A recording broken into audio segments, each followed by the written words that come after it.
Cindy here, physical therapist with Adaptive Equipment Corner. Today we're going to review how a caregiver would assist their patient in walking with a walker. So I have Kay with me today, and she's going to be part of our demonstration. And what we're going to do is we're going to show her injured or her involved leg. We've got it wrapped with pink tape. So if you're working with somebody that's had a stroke, had a hip or knee replacement, if they just had an injury to their leg or they've got weakness in one leg greater than the other, this is what we're indicating with her left leg here. So we're going to take a minute here and we're going to take a few steps and see how we would walk with a person with an injured leg. So when assisting someone to walk, the first thing I recommend, of course, is to apply a gait belt. Now, if you have any questions about putting on a gait belt properly, we do have that video in our Caregiver series, so check that out so we get that on correctly.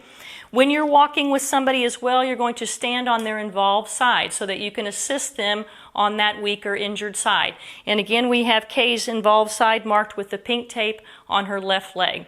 So when we instruct on the use of a walker, I'm basically going to instruct as if she was going to do what we call a step 2 gait. Usually with people that have decreased weight bearing on that involved side, they need to have that type of gait pattern. So that's what we're going to demonstrate here. So it's going to be kind of in a 3-step pattern. So what I'm going to have you do, Kay, is I'm going to have you advance the walker, not real far, but just about arm's length. And then you're going to step forward about midway in with your involved leg, put some weight through your arms, and then step through with your good leg. Good. Now let's push the walker, step forward with your involved leg, arms, weight through your arms, and then with your good leg. And one more time. Good. Okay, very good. So that is, again, a step 2 gait. The reason that we are doing it that way is that when you advance the walker and then you put your involved leg forward, it allows you to, again, put some weight over your arms to take weight off your involved leg while you're advancing the good leg.